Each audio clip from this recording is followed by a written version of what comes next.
최근에 코로나 바이러스와 그리스도라는 에세이를 통해서 바이러스로 고통받는 세상과 교회를 향해 말씀으로 도전을 준 존 파이퍼 목사님이 계십니다. 존 파이퍼 목사님이 자신이 전립선암으로 수술을 받기 전에 쓴 또 다른 에세이가 있는데요, 그 에세이의 제목은 이렇습니다. 당신의 암을 낭비하지 마십시오. 이 에세이를 통해서 그리스도인이 겪고 있는 질병과 고난에 대해서, 특별히 암을 통해서 또 암과 함께 지나가는 그 시간들을 낭비하지 않기 위해서 그리스도인이 붙잡아야 할 믿음의 태도가 있다고 말씀합니다. 그것을 10가지로 정리해 주셨는데요, 아마 이 책자를 여러분 구입해서 읽어보시면 아주 얇은 책입니다. 이 10가지는 이렇습니다. 첫 번째는 당신이 암을 당신을 위해 하나님께서 디자인하셨다는 것을 믿지 않는다면 당신의 암을 낭비하는 것입니다. 주님은 때때로 질병도 우리들에게 허락하십니다. 세상에서 일어나는 모든 일에는 주권자 하나님의 의도하심이 있다는 것입니다. 물론 우리가 하나님의 방식을 모두 이해할 수는 없습니다만, 그럼에도 확실한 것은 주님은 그 고난을 통해서도 하나님의 선한 계획을 오늘도 신실하게 이루어 가신다는 약속입니다. 두 번째는 당신이 그것을 저주라고 믿고 선물로 받아들이지 않는다면 당신의 암을 지금 낭비하는 것입니다. 세 번째는 당신이 하나님이 아닌 병이 나을 확률로부터 위로를 구한다면 당신은 당신의 암을 낭비하는 것입니다. 세상 사람들은 생존의 확률과 치료의 효과를 의지하면서 위로를 받습니다. 그러나 하나님을 믿는 자들은 여호와 하나님만 의지한다고 고백합니다. 네 번째는 당신이 죽음에 관하여 생각하기를 거절한다면 당신의 암을 낭비하는 것이라고 말합니다. 우린 당신 암이요, 그러면 우린 단번에 사실은 죽음을 생각할 수밖에 없습니다. 그러나 그를 수용하고 받아들이느냐의 문제는 별개의 문제라는 말이죠. 생의 마지막 순간은 순식간에 누구에게나 찾아옵니다. 그래서 죽음을 묵상하지 않으면서 하나님이 주신 그 인생의 시간들을 보내고 있다면, 그 속에서 주님이 주신 지혜를 얻지 못한다면 그것은 우리에게 정해진 시간들을 낭비하는 일일 뿐임을 가르치고 있습니다. 그래서 모세도 시편 90편 12절에 그가 이런 놀라운 고백을 합니다. 우리에게 우리의 남은 날을 계수하는 법을 가르쳐 주시옵소서. 그래서 우리에게 지혜의 마음을 얻게 하여 주시옵소서. 다섯 번째는 당신이 그리스도를 더욱 생각하게 되는 것보다 암을 이기는 길만이 사는 길이라고 생각한다면, 다시 말해 그 암을 묵상한다면 당신은 당신의 암을 낭비하는 것입니다. 여섯 번째는 당신이 하나님을 알아가는 데 충분한 시간을 쓰지 않고 암에 대한 정보를 찾는 데만 혈안이 된다면 당신의 암을 낭비하고 있는 것입니다. 물론 여러분, 암 치료에 대해서 우리가 정보를 수집하고 그 암을 아는 것은 잘못이 아닙니다. 문제는 하나님이 아닌 다른 것에 우리의 마음을 온통 빼앗기는 것이라고 말씀하고 있는 것이죠.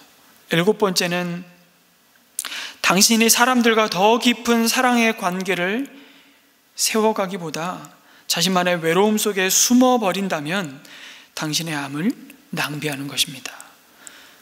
어쩌면 우리는 예상하지 못한 고난 속에서, 특별히 이런 암과 같은 투병의 과정을 통해서 타인을 향한 더 뜨거운 주님의 사랑과 이것이 하나님께서 암을 통해 주시려는 그리스도의 마음인 것을 경험하게 됩니다. 그러나 그것을 받아들이고 싶지 않은 그 순간 원망과 분노 속에는 고독 속에 숨어 사랑할 기회를 낭비하게 될 수밖에 없다는 것이죠. 8번째는 당신이 소망 없는 이들처럼 그래서 슬픔에 빠진다면 당신의 암을 낭비하는 것이라고 말씀합니다. 9번째는 당신이 이전처럼 죄의 문제를 여전히 가볍게 여긴다면 그것 역시 당신의 암을 낭비하는 것입니다. 교만과 탐욕과 미움과 용서하지 못하는 마음과 성급함과 여러 가지 게으름, 우리가 이미 죽음에 이르는 7가지 죄에 대해서 살펴보았던 것처럼 암에게는 이런 끈질긴 죄악을 죽일 수 있는 힘이 있다는 것을 우리는 이 암을 통해서 경험하게 됩니다. 그래서 이제부터 암과 사투를 벌인다고 생각하지 말고 암을 이용해서 죄악과 싸운다고 생각해 보라고 이 목사님은 권면합니다. 이 죄악들은 암보다 더 흉악한 원수이기 때문이라고. 그래서 마지막으로 10번째, 당신이 이것을 그리스도의 진리와 영광을 증거할 그 기회로 삼지 않는다면 당신은 당신의 암을 지금 낭비하고 있는 것입니다 라고 가르칩니다. 어떤 상황을 만나든지 우리의 주권자 하나님의 뜻이 있음을 우리는 믿기 때문에 암에 걸린 것은 위기가 아니라 오히려 예수님의 영광을 증거할 기회라는 사실을 기억하라고 도전하고 있습니다. 오늘 말씀해 보니까 이 동일한 도전을 우리에게 주는 히스기야의 삶을 보여주십니다. 하나님만을 의지하는 데 있어서 둘째가라면 서러웠던 유다 왕 가운데 그래서 전에도 후에도 그만한 왕이 없다고 칭찬받은 히스기야 왕이 오늘 말씀해 보니까 병이 들어 거의 죽게 되었다고 말씀합니다. 그때 이사야 선지자가 그를 찾아왔습니다. 그리고 말합니다. 내가 죽게 되었으니 내 집안의 모든 일을 정리하라고, 내가 다시 회복되지 못할 것이라는 하나님의 뜻을 전합니다. 여러분, 우리 가족 가운데 이제는 성인 남자 4사람 중에, 아니 3사람 중에 1사람, 여자는 4사람 중에 1사람이 당신 암이요, 그런 이야기를 듣는 시대를 우리는 살아가고 있습니다. 그런 성도를 향해서 아무리 목사지만 마치 이사야 선지자처럼 이제 모든 인생이 걸어가는 그 길을 당신도 걸어갈 것입니다. 준비하십시오. 그리고 당신 주변의 관계들을 돌아보십시오. 이렇게 말하는 것은 결코 쉬운 말이 아닙니다. 또 그 말이 꼭 하나님이 그 고통 가운데 있는 성도에게 꼭 하시고 싶은 말씀도 아닐 때가 참 많습니다. 그래서 우리는 끝까지 기도해야 됩니다. 하나님의 치유하심과 회복하심을 위해서. 여러분, 오늘 20장 1절에 히스기야가 병이 들어 죽게 되었다라고 말씀하시는데, 이 말씀을 하시기 전에 그 무렵에 라고 말씀하고 있습니다. 그럼 그 무렵은 언제이겠습니까? 잘 살펴보면 열왕기서에서는 좀 명확하지는 않는데요, 동일한 본문을 기록하고 있는 역대하 32장 말씀과 이사야 38장 말씀에 보면 그 무렵이 언제인지가 명확하게 나타납니다. 바로 히스기야가 손 하나 까딱하지 않고 유다가 18만 5천이나 되는 당대 최강의 군대가 쓰러지는, 아수르가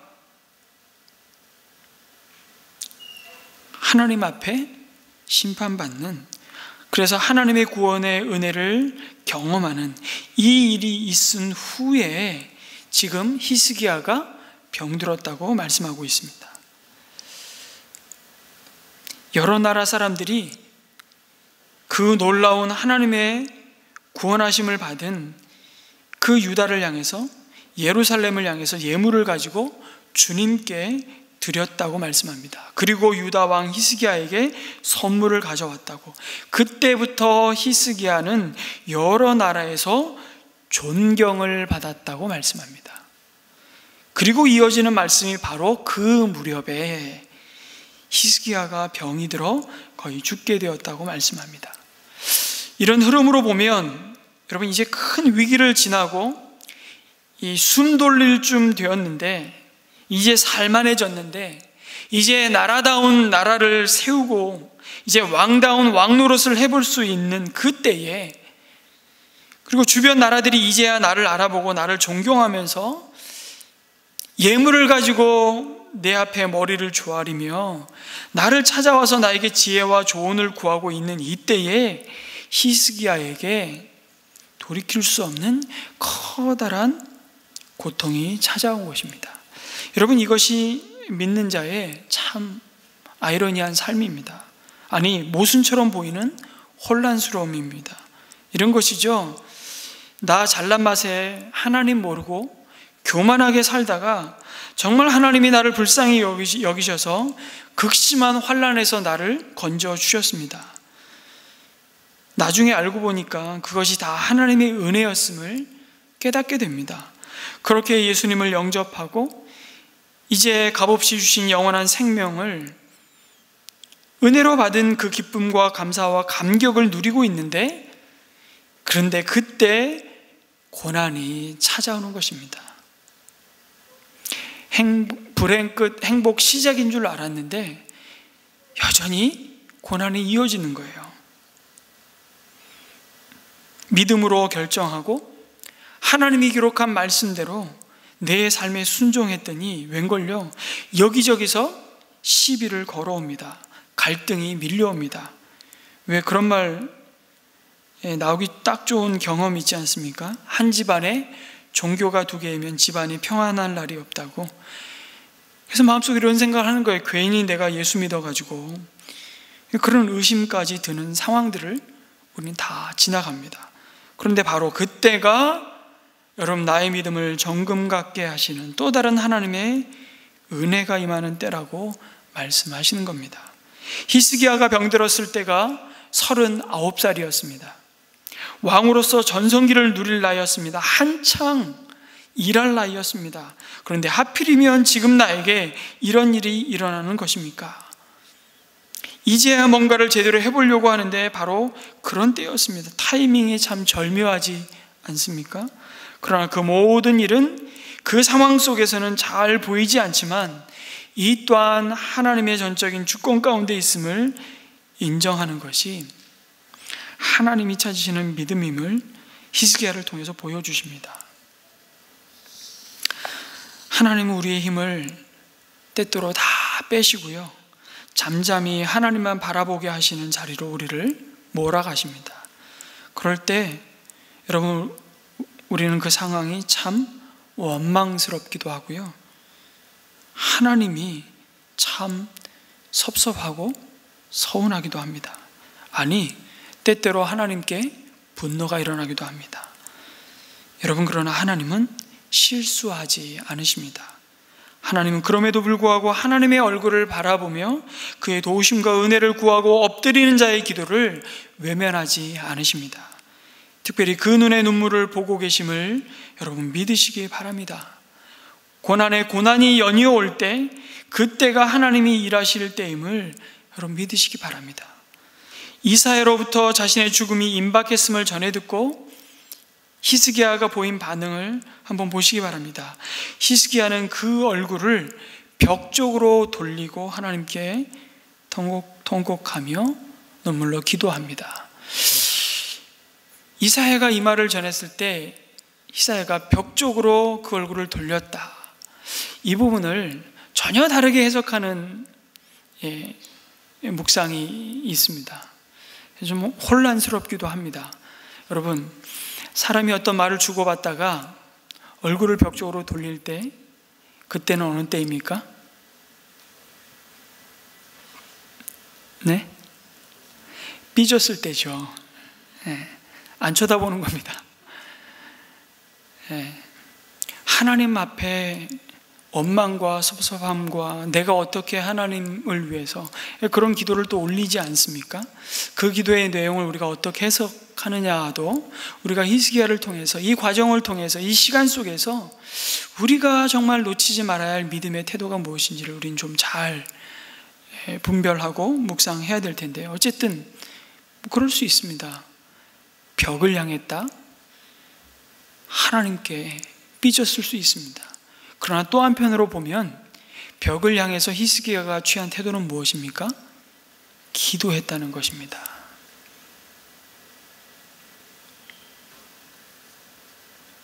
이사야 선지자가 실없는 소리 할 사람이 아니라는 것을 히스기야는 누구보다도 잘 아는 것이죠.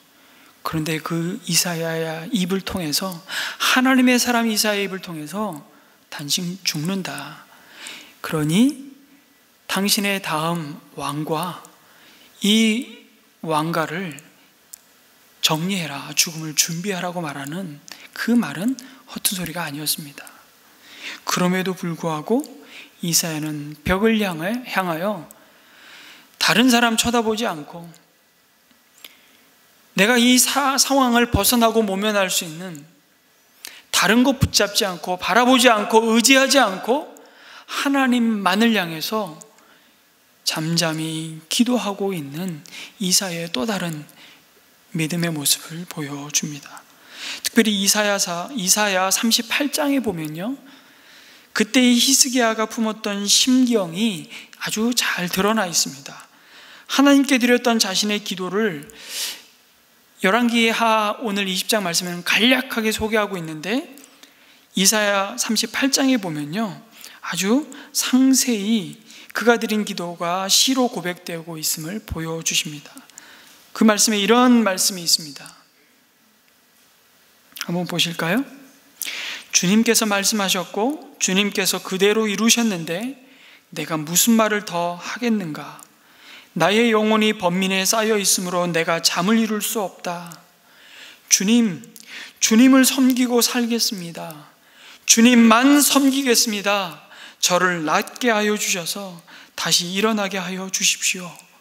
이 아픔이 평안으로 바뀔 것입니다. 주님께서 이 몸을 멸망의 구덩이에서 건져주시고 주님께서 저의 모든 죄를 용서하십니다. 라고 사실은 기도지만 히스기야는 믿음으로 선포하고 있습니다. 내 집안의 모든 일을 정리해라. 내가 다시 회복되지 못할 것이라는 말씀 앞에서 그 하나님의 주권을 인정하면서도 히스기야는 하나님 앞에 자신의 병나음을 간절히 구하고 있습니다. 이게 믿음의 태도예요. 그러면서 자신이 주님 앞에 어떤 마음으로 살았는지를 눈물로 호소합니다. 그리고 이 병을 고쳐주시고 주님만 섬기며 살겠다고 자신을 하나님께 헌신하여 드리는 기도를 올립니다. 그러자 히스기야의 죽음을 전하였던 이사야 선지자가 궁전 안뜰을 막 벗어나려고 할 때에 하나님은 이사야에게 다시 말씀하십니다.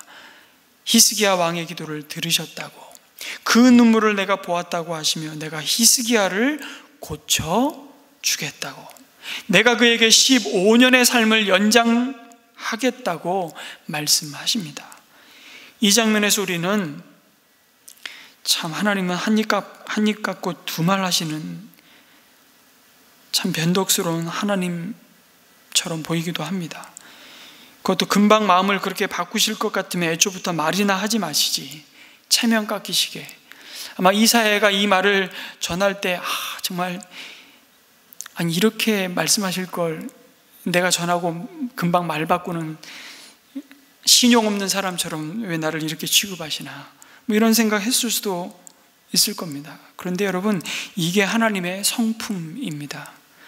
조변석계 같은 이랬다 저랬다 변덕스러운 하나님이 아니라 그 사랑하는 자녀가 울부짖어 기도할 때 그 기도를 외면하지 않으시는 하나님, 그리고 그 마음을 돌이키실 수 있으신 하나님의 모습을 보여주십니다. 그만큼 하나님은 인격적이신 분이십니다. 기계적으로 내가 한번 결정했으니까 하늘이 두 쪽 나도 나는 내 갈 길 갈 거니까 너희들은 무조건 따라와, 그렇게 말씀하시는, 마치 숙명론적인 운명 가운데 우리를 가두시고 그 운명을 체념하며 받아들여야 하는 존재로 우리를 지으신 분이 아니라는 것입니다. 여러분, 하나님 아버지와 그분의 자녀인 우리가 기도 가운데 있는 사귐이 바로 이런 것입니다. 그래서 우리가 환난 중에도 낙심치 않고 하나님께 기도하는 것입니다. 아니, 기도할 수 있는 겁니다. 물론 우리의 모든 기도가 우리가 원하는 대로 응답된다면 얼마나 좋겠습니까? 만약 그렇게 된다면 세상은 어떻게 된다고요? 내일 지구의 종말이 옵니다. 아니, 내일까지 갈 곳도 없습니다. 지금 어쩌면 이 세상은 사라지고 말 것입니다. 왜요? 그것은 하나님께 문제가 있는 것이 아니라 우리에게 문제가 있기 때문이죠. 우리가 얼마나 이기적이고 탐욕적인지를 정작 우리 자신은 잘 모르기 때문입니다. 육신의 정욕과 안목의 정욕과 이생의 자랑을 따라서 거기에 교만하기까지 한, 그런데 정작 본인은 그것을 모르는, 그래서 정말 하루에도 수백 번, 수십 번 마음이 바뀌는 우리의 기도대로, 우리의 마음에 원하는 대로 하나님이 응답하시면 여러분, 그것보다 더한 저주와 심판은 없을 겁니다. 그래서 우리의 원하는 방식대로 우리가 원하는 때에 우리가 원하는 것을 다 응답받지 못해도 우리는 기도하는 이유가 있습니다. 그 기도 가운데 인격적으로 우리를 만나주시고요, 지금 우리가 원하고 우리가 가는 길이 때로는 잘못되었음을 깨닫게 하시고 말씀해 주십니다. 때로는 우리가 기대하고 바라는 것보다 훨씬 우리를 더 잘 아시는, 그래서 더 좋은 곳으로 우리의 걸음을 인도하시고 우리 삶을 보호하시고 채우시는 분임을 우리는 믿기 때문에 그럼에도 불구하고 기도하는 것입니다. 그리고 궁극적으로 기도하는 자만이 그 일을 이루는 자가 내가 아니라 여전히 나를 사랑하시고 나를 창조하신 한 분, 하나님이심을 알게 되는 것입니다. 그래서 주님은 우리가 주님을 만나는 그날까지 여러분, 건강하든 질병 가운데 있든 그 정해진 시간 속에서 그 무엇도 낭비하지 않고 하나님의 영광을 위해 모든 것을 사용하기를 원하십니다. 여러분, 우리의 주인이신 하나님은 우리 삶을 억지로 끌고 가시는 분이 아니십니다. 우리를 설득하시고요, 우리의 소리에 귀를 기울이시고 하나님도 설득 당하시는 분이십니다. 이것이 은혜입니다. 그러나 가장 확실한 것은요, 언제나 하나님은 오르시다는 것입니다. 언제나 하나님은 전지하시다는 것입니다. 언제나 하나님은 전능하시다는 것입니다. 자신의 뜻을 이루시고 적어도 당신의 품 안에서 하나님의 이 약속을 붙잡고 하나님을 의지하고 믿음으로 나오는 자를 끝까지 포기하지 않으시고 그 삶을 지키시고 인도하시는 그 하나님은 실수하지 않으시는, 그런 점에서 하나님은 전능하신 분이십니다. 우리가 주님의 손을 놓을지언정 하나님은 절대 우리 손을 놓으시는 법은 없으십니다. 그것이 하나님의 전능하심입니다. 그래서 우리는 기도할 수 있는 겁니다. 아니, 끝까지 기도해야 합니다. 그런데 여기서 히스기야가 하나님께 드리는 기도 내용 한 토막을 소개합니다. 뭐라 그러죠? 주님, 3절에 보니까 주님께 빕니다.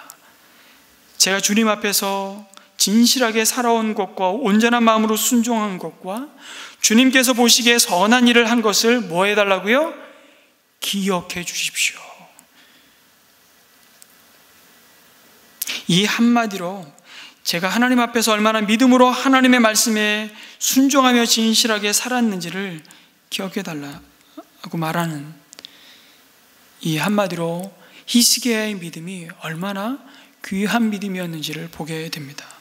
여러분, 인생이요, 정말 뜻하지 않은 재앙을 만났을 때 본능적으로 갖게 되는 마음이 있습니다. 자신을 돌아보면서 먼저 자신의 죄를 떠올리게 되죠. 그리고 누구도 그에게 그렇게 말하지 않아도 자신은 내가 이런 잘못과 죄로 인해 하나님의 마음을 아프게 했구나, 혹 그것으로 인해서 하나님이 나를 지금 연단하시고 징계하시는 것은 아닐까? 그게 정말로 아니더라도 자신의 연약함과 어리석은 판단과 결정과 행함들로 인한 후회를 우리는 하게 되어 있습니다. 내지는 회개의 시간을 갖기도 합니다. 그리고 하나님 앞에서 자신의 지나온 삶을 점검하죠. 그리고 하나님이 허락하신다면 우리에게 주어질 이후의 삶에 대한 새로운 전환점을 삼기도 합니다. 히스기야에게도 그런 모습이 있었습니다. 아까 이사야 38장에 시로 썼던 그 고백에 이런 고백이 있었다고 말씀드렸잖아요. 주님께서 이 몸을 멸망의 구덩이에서 건져주시고 주님께서 저의 모든 죄를 용서해 주십시오. 뚜렷하게 히스기야가 이 무렵에 하나님 앞에 어떤 잘못을 하나님과의 관계 속에서 행했는지 성경은 기록해 주고 있지 않습니다. 그럼에도 불구하고 히스기야 자신은 알겠죠. 그런데 히스기야는 하나님 앞에서 자신이 어떤 중심을 가지고 정말 다 무너졌던 신앙 공동체를 회복하기 위해 자신을 구별하고 헌신했는지를 솔직히 말씀드립니다. 여러분, 우리가 하나님 앞에서 이런 기도를 드릴 수만 있다면 얼마나 좋겠습니까? 근데 우리는 반복적으로 이런 기도를 드려요. 하나님, 이 벌레만도 못한 죄인을 용서해 주십시오. 그 다음 주에 와서도 이 벌레만도 못한 죄인을 용서해 주십시오. 늘 우리는 벌레만도 못해요. 근데 히스기야가 올려드리는 기도를 보십시오. 이런 기도죠. 하나님, 이번 주 내가 하나님의 말씀에 약속의 말씀을 붙잡고 세상 모든 사람들이 너 그렇게 살고 너 그 길로 가면 망해. 그러나 하나님이 말씀하신 그 길이 옳다고 말씀하신다면 내가 그 길을 가겠습니다. 그리고 그 길 가운데 하나님이 주신 은혜와 감격과 승리를 가지고 하나님, 내가 오늘 하나님 앞에 예배드리러 나왔습니다. 이런 기도를 드릴 수 있다면 우리는 정말 내가 다른 사람과 비교해서 어떤 형편과 어떤 것을 손에 쥐고 사느냐, 이건 중요한 것이 아니에요. 그 자체로 하나님 보시기에 너무 복된 인생임을 말씀하고 있는 것이죠. 하나님 그걸 보셨어요. 그래서 이 히스기야의 기도를요, 마치 하나님과 거래하자는 것으로 해석하면 안 됩니다. 그렇게 보는 분들이 계세요. 혼란스러울 수 있지만 적어도 이 기도를 드리는 히스기야의 중심은 그랬습니다. 하나님, 내가 하나님을 위해 이렇게 했으니 하나님도 나에게 이러시면 안 되죠, 이런 마음이 아니에요. 주는 게 있으면 받는 게 있어야죠. 지금 하나님과 딜을 하는 것이 아닙니다. 하나님께 자신의 공로를 내세우고 그것에 보상을 요구하는 기도를 드리는 것이 아닙니다. 여러분, 아마 그런 마음이었다면 하나님은 히스기야의 삶을 말씀하신 대로 연장하지 않으셨을 것입니다. 그냥 연장하는 것보다 거기까지 너에게 베푼 내 은혜가 너에게 족하다고 바울에게 얘기했던 것처럼 그렇게 말씀하셨는지도 모르겠습니다. 그게 그 15년 세월 연장받는 것보다 히스기야에게 훨씬 복된 일이기 때문에 그렇죠. 그런데 하나님도, 여러분 여기 보십시오. 마음이 얼마나 급하셨으면 이사야가 그 왕궁을 떠나기도 전에 마음을 바꾸시는 하나님의 모습을 보여줍니다. 이건 뭘 말씀하는 겁니까? 히스기야의 중심을 보셨던 겁니다. 그리고 하나님도 내가 그렇게 충성했으니 내가 보너스로 너의 생명을 연장해 줄게, 그런 것이 아니라 6절에 뭐라고 말씀하시죠? 내 명성을 지키기 위해서라도, 그리고 내 종 다윗을 보아서라도 내가 이 도성을 보호하겠다고 약속하십니다. 히스기야 왕의 목숨 하나 보존하고 연장하시는 것도 여러분 그 개인에게는 참 너무 귀한 응답이지만, 축복이지만, 하나님은 히스기야의 목숨을 왜 연장하시고 그가 그 목숨을 덤으로 받은 그 시간 속에서 정말 하나님이 갖고 계신 계획이 무엇인지를 그 히스기야로 하여금 보기를 원하셨던 거예요. 그래서 그 기도에 응답하시는 하나님 자신을 소개하면서 이렇게 드러내십니다. 내 백성의 주권자인 히스기야에게 내 조상 다윗을 돌본 나 주 하나님이 말한다고 하십니다. 무슨 얘기입니까? 나는 너의 생명을 15년 더 허락하는 것이 너 한 사람 고침받고 너 한 사람 잘 먹고 잘 사는 것에 목적이 있는 게 아니라고 말씀을 이렇게 하시는 겁니다. 하나님이 히스기야의 기도에 응답하신 목적은 히스기야를 살리는 데 있는 것이 아니라요, 내 백성의 주권자인 히스기야라고 부르신 것처럼 그가 하나님의 백성의 주권자로 부르심 받은 그 소명, 그 목적을, 그 사명을 다 감당하라는 것입니다. 다시 회복하라는 것입니다. 하나님의 이름과 그 영광을 위해 아직 남아있는 할 일을 하라고, 그 할 일이 있다고 말씀하시는 장면입니다. 그것을 잃어버리면 여러분 15년 더 살아서 뭐 하겠습니까? 15년 더 산다고 무슨 의미가 있겠습니까? 지금 그렇게 반문해야 되는 것입니다. 사명이 남아있기 때문에 사는 것이 의미가 있는 겁니다. 그래서 그런 말씀을 종종 듣죠. 내가 아직 안 죽은 것은 주께서 나에게 아직 남겨두신 사명이 있기 때문이라고. 여러분, 이 사명을 무시하거나 잃어버린다면 연장된 삶은 의미가 없다는 것을 말씀하십니다. 그런데 우리는 자꾸 이것을 놓칩니다. 우리는 자꾸 망각합니다. 착각합니다. 그 은혜를 받아놓고서도 누군가가 내 옆에서 당신 참 좋겠어, 주변에서 당신의 이름을 그렇게 불러주고 환호하고 당신의 능력을 광고하기 시작하면 우리는 금방 잊어버립니다. 마치 그것을 다 내가 이룬 것처럼, 다 하나님이 해주셨는데 그분에게 돌아가야 할 영광을 은근히 내가 즐기고 있는 자신을 보는 것입니다. 사실 여러분, 히스기야는 덤으로 받은 15년을 그렇게 보냈습니다. 그래서 정말 하나님이 은혜를 주셔서 정말 내 힘으로는 감당할 수 없는 고통으로부터 그 위기를 넘어서게 하셨는데 곧 다시 넘어지고 맙니다. 여러분, 오늘 1절에 그 무렵에 라고 표현했죠. 그런데 12절에 바벨론에서 사절단이 올 때에 12절 말씀을 또 어떻게 시작합니까?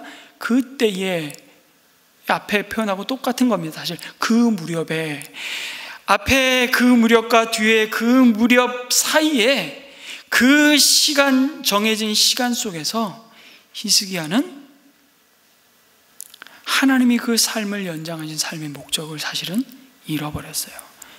넘어섰는데 다시 넘어진 겁니다.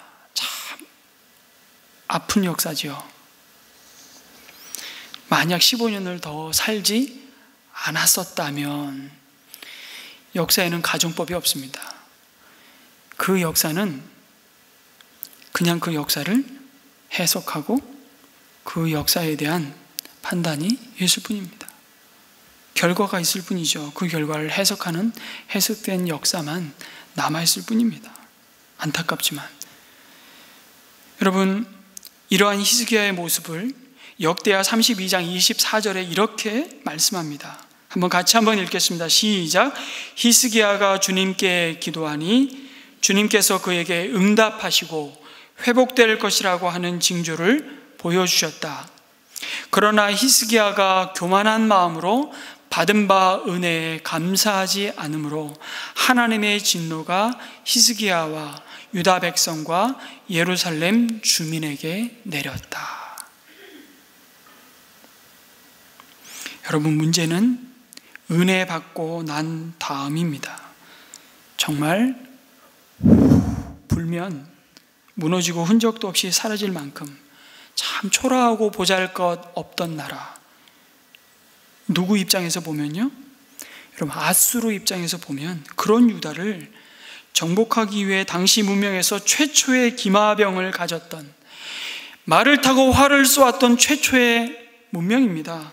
그런 아수르가 힘 한 번 못 써보고 18만 5천 명이 몰살을 당했습니다. 그러니 그 주변 나라들에게 그 소문이 얼마나 쇼킹한 뉴스거리였겠습니까? 그래서 그때부터 히스기야는 본인의 마음과 상관없이 온 세상에 영웅이 되었습니다. 스타가 되었던 거예요. 그때부터 히스기야는 여러 나라에서 존경을 받았다고 말씀합니다. 그리고 이어지는 말씀이 그 무렵에 히스기야가 병이 들어 거의 죽게 되었다고 말씀합니다. 그럼 뭔가 연관성이 그려지지 않습니까? 역대하 32장의 말씀은 심지어 하나님이 히스기야의 마음을 시험하셨다라고 말씀합니다. 시험이라는 말이 등장을 해요. 때로는 우리의 믿음을 다루어 보십니다. 테스트하십니다. 정말 이 사명을 주님 부르신 그날까지 남김없이 후회 없이 no retreat, 후퇴 없이 정말 감당할 수 있도록 우리를 세워가시기 위해 우리의 믿음을 다루어 보십니다. 히스기야가 이 점에 있어서 우리에겐 반면교사로 아프지만 하나님이 이 말씀을 삭제하지 않으시고 우리에게 다 있는 그대로 보여주고 계십니다. 히스기야의 병은 어쩌면 그가 내세울 만한 이 모든 자랑거리들이 사실은 그가 잘나서, 그가 능력이 있어서, 그가 남보다 심지어 더 하나님을 잘 믿었기 때문에 아니라고 말씀하시는 것이죠. 나 아니었으면 벌써 무너져도 무너졌을 이 나라가 그래도 하나님 앞에서 내가 결단하고 모든 우상을 정리하고 하나님만을 섬기기로 선택했던 내 순종의 결과였음을 마치 과시하고 자랑하고 싶은 그 마음으로부터 하나님은 그를 지키시고 싶었던 것입니다. 히스기야의 믿음을 온전케 붙드시는 그 병은 감춰진 축복이었는지도 모르겠습니다. 그런데 정작 그 병에서 고침받는 은혜를 누리고 나서 히스기야는 넘어지고 맙니다. 그 은혜를 주신 목적이 무엇인지를 까맣게 잊어버린 것입니다. 왜요? 자신에게 취해서 말입니다. 모든 인간은 여러분 누구도 자신할 수 없습니다. 선줄로 생각하거든 넘어질까 조심하라. 그 히스기야의 교만이 어떤 모습으로 나타나죠? 바벨론에서 사절단이 오는데 바벨론 사신이 그를 찾아왔을 때 여러분 그들이 정말 보고 싶었던 것이 뭐였을까요? 바벨론은 별을 연구하는 아주 탁월한 민족이었습니다. 해가 10도 물러갔습니다. 여러분 이거 믿으십니까? 미친 것입니다. 안 믿으십니까? 그 믿음이 없는 겁니다. 여러분 여기서 우리는 다 걸려 넘어져요. 여러분 이건 사실입니다. 모세가 두 팔을 들고 아무리 족속을 여호수아가 전쟁을 통해서 정복할 때도 기드온의 해와 아름다운 골짜기의 달을 멈춰서게 하시는 하나님, 여러분 이거 믿으십니까? 그러면 심각한 겁니다. 안 믿으십니까?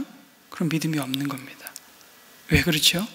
창세기 1장 1절이 정말 우리가 믿음으로 받아들여지고 그것을 믿음으로 수용하지 못하면 그 나머지 성경은 읽어도 소용이 없는 거예요. 태초에 하나님이 천지를 창조하시니라. 시간과 공간을 창조하시고 여전히 그 속에 두신 우리 인생을, 온 자연 만물을 그분의 자유로운 주권 가운데 오늘도 통치하시고, 물론 하나님이 두시는 자연의 법칙을 통해서도 다스리시지만 때로는 자연과 초자연을 구분하지 않으시는 영이신 그 하나님이 오늘도 우리의 삶뿐만 아니라 우리를 둘러싼 모든 환경을 지금도 통치하고 계심을 우리는 믿는 것입니다. 그런데 히스기야가 그걸 지금 놓치고 있는 겁니다. 그러면서 자랑하죠. 13절에 보면 보물 창고에 있는 은과 금과 향료와 향유와 무기고와 창고 안에 있는 모든 것을 그들에게 다 보여주었다. 그는 그들에게 궁궐과 나라 안에 있는 것을 하나도 빠짐없이 모두 다 보여주었다고 말씀합니다. 아예 보여준 것을 그냥 보여줬다는데 빠짐없이 모두 다 강조하겠습니다. 여러분 지금 하나님의 말씀을 입체적으로 읽는다면요, 이 부분은 굉장히 비꼬는 투로 읽어야 합니다.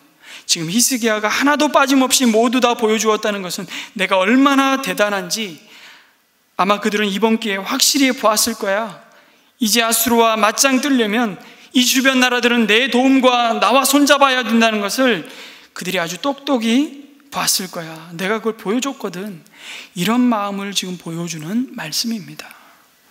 착각한 거죠. 여러분, 그 일은 히스기야의 몫이 아니었습니다. 이미 하나님이 그 병을 고쳐주시겠다고 말씀하시면서 이런 말씀을 하지 않았습니다. 내 명성을 지키기 위해서라도, 그리고 내 종 다윗을 보아서라도 내가 이 도성을 앗수르의 손에서 구하고 보호하시겠다고 말씀하지 않았습니까?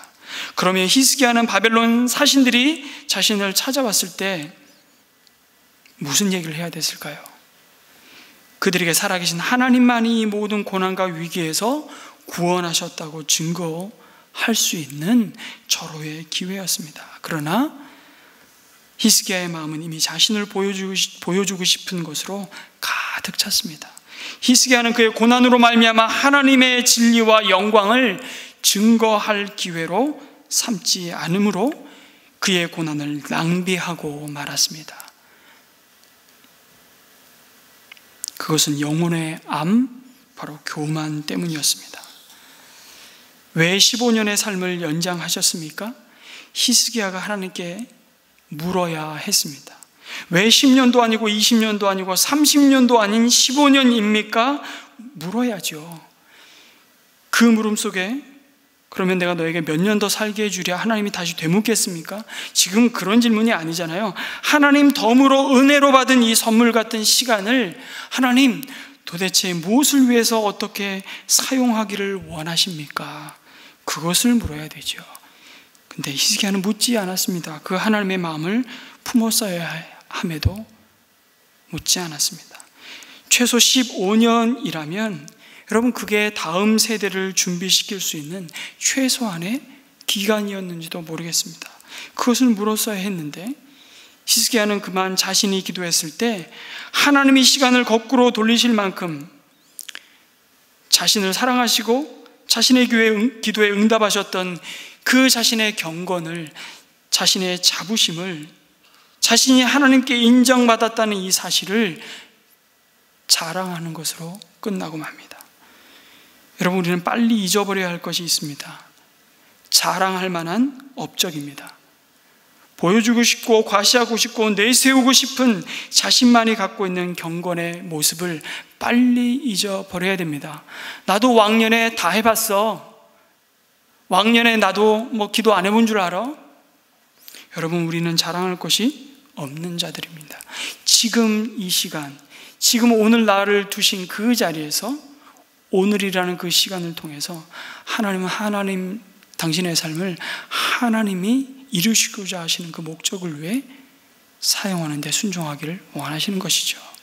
여러분, 기도응답 받는 것이 중요한 것이 아닙니다. 내가 원하는 대로 하나님이 기도응답 해주시는 것이 중요한 것이 아닙니다. 그렇게 기도응답 받아서 내가 뭐 할 거냐, 그것에 대한 답과 그 길에 대한 순종이 있어야 하는 것입니다. 어쩌면 히스기야의 삶이 여기까지였다면 오히려 히스기야는 제2의 다윗 왕으로 불려도 전혀 손색이 없었을 것입니다. 결과적으로 하나님이 연장해 주신 15년의 세월은 정확히 정해진 기간, 시한부 인생이었음에도 오히려 덤으로 주어진 삶이 별 의미 없는 시간이 되고 말았습니다. 오히려 이어서 보시겠지만 그의 교만으로 말미암아 유다를 향한 하나님의 심판의 메시지가 전해집니다. 그리고 그것은 피할 수 없는, 돌이킬 수 없는 길임을 확인해 주십니다. 19절에 이 말씀을 받고 히스기야가 하나님 앞에서 보이는 모습을 보니까요, 너무 가슴이 아픕니다. 히스기야가 이사야에게 말하였다. 예언자께서 전하여 준 주님의 말씀은 지당한 말씀입니다. 이 심판에 대한 말씀이 지당한 말씀이라는 거예요. 그러면서 히스기야는 자기가 살아있는 동안만이라도 평화와 안정이 계속된다면 그것만으로도 다행이라고 생각하였다. 이게 정말 다행입니까? 히스기야는 다음 세대에 대한 그 부모 세대가 책임져야 할 거룩함과 자신의 세대보다 다음 세대가 더 하나님을 사랑하고 더 하나님의 거룩과 영광을 드러내는 세대가 되기를 소망하는 그 준비의 마음을 잃어버렸습니다. 왕은 그러면 안 되는 사람입니다. 진짜로 제대로 된 부모라면 자녀들과 손자들이 당할 이 고난을 저에게 허락하시고 차라리 그들 세대는 다시금 하나님의 영광과 구원하심과 그 고난으로부터 회복되고 은혜를 누리게 하여 주시옵소서. 그 고난, 그 영광을 보게 해 주십시오. 이렇게 기도해야 되는 거 아닙니까? 말씀 맺겠습니다. 우리가 죽기 전에 주님이 오시지 않는다면 이 자리에 있는 우리 모두는 한 사람도 예외 없이 언젠가 죽음을 직면하게 될 것입니다. 문제는 그 죽음을 앞두고 우리에게 그 정해진 시간 속에서 삶이 연장되고 있다면 그것은 이유가 있고 목적이 있기 때문임을 믿으시기 바랍니다. 죽지 못해 사는 인생이 아니고 마지못해 사는 인생이 아닙니다. 그 목적은 단 하나입니다. 먹든지 마시든지 무엇을 하든지 다 하나님의 영광을 위해서 하라고 하신 그 목적, 그것만이 가장 선한 일임을 기억하시기 바랍니다. 그리고 그 영광을 나타내는 가장 복된 삶이 있다면 내 구주 예수를 더욱 사랑하며 내 구주 예수님을 통해서 우리 가운데 주신 이 복음, 이 영원한 생명을 주님과 함께 영원한 시간을 함께 보낼 그 하나님의 나라와 의를 먼저 구하는 삶일 것입니다. 그 하나님의 나라를 증거하는 일일 것입니다. 그래서 바울이 고백했던 것처럼 모든 것을 배설물로 여기고 오직 예수 그리스도 외에는 나는 자랑할 것이 없다고 말한 그 바울의 삶이, 여러분, 바울이기 때문이 아니라 그리스도 안에 그분의 은혜를 값없이 받은 모든 사람이 바라보고 소망하고 걸어가야 할 삶의 목적이기 때문에 우리가 붙들어야 할 말씀이라고 오늘 히스기야의 모습을 보여주는 것이죠. 여러분, 우리는 지금 죽어도 괜찮은 삶입니다. 여러분 옆에 분들에게 지금 죽어도 괜찮아 이렇게 한번 이야기해 주세요. 시작. 지금 죽어도 괜찮아. 왠 줄 아십니까? 아니, 오늘 위로받기 위해서 이렇게 하나님의 말씀 듣기 위해 나왔는데 위로는 안 주시고 지금 죽어도 괜찮다고?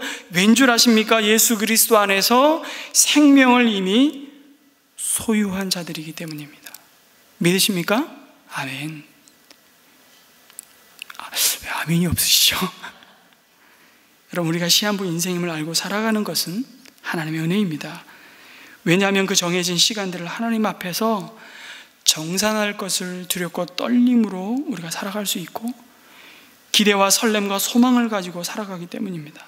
여러분, 막연한 50년과 구체적인 15년 중에 여러분은 어느 것을 선택하시겠습니까? 100세 시대를 살아간다고 하면 저는 52세입니다. 이제 48년 남았습니다. 그럼에도 불구하고 덤으로 2년 더 주셔서 제가 50년 꽉 채워서 산다고 가정하고, 여러분 막연하게 사는 50년을 사시겠습니까? 아니면 구체적인 15년을 사시겠습니까? 하나님이 여러분에게 묻는다면 여러분 어떤 삶을 선택하시겠습니까? 답하셨습니까? 그래도 길게 사는 게 복 받는 거야. 나의 달려갈 길을 다 달리고 주 예수께 받은 사명, 곧 하나님의 은혜의 복음을 증언하는 일을 다 하기만 하면 나는 내 목숨이 조금도 아깝지 않습니다. 이 고백을 들었던 바울의 고백, 이 고백을 들을 수 있는 사람은 바로 정해진 시간 속에서 하나님이 우리 가슴에 새기신 이 사명과 목적을 놓치지 않고 구체적인 15년을 달려가는 사람입니다. 이번 한 주간도 그 부르심 앞에 믿음으로 달려가는 복된 인생 되시기를 주님의 이름으로 축원합니다. 아멘.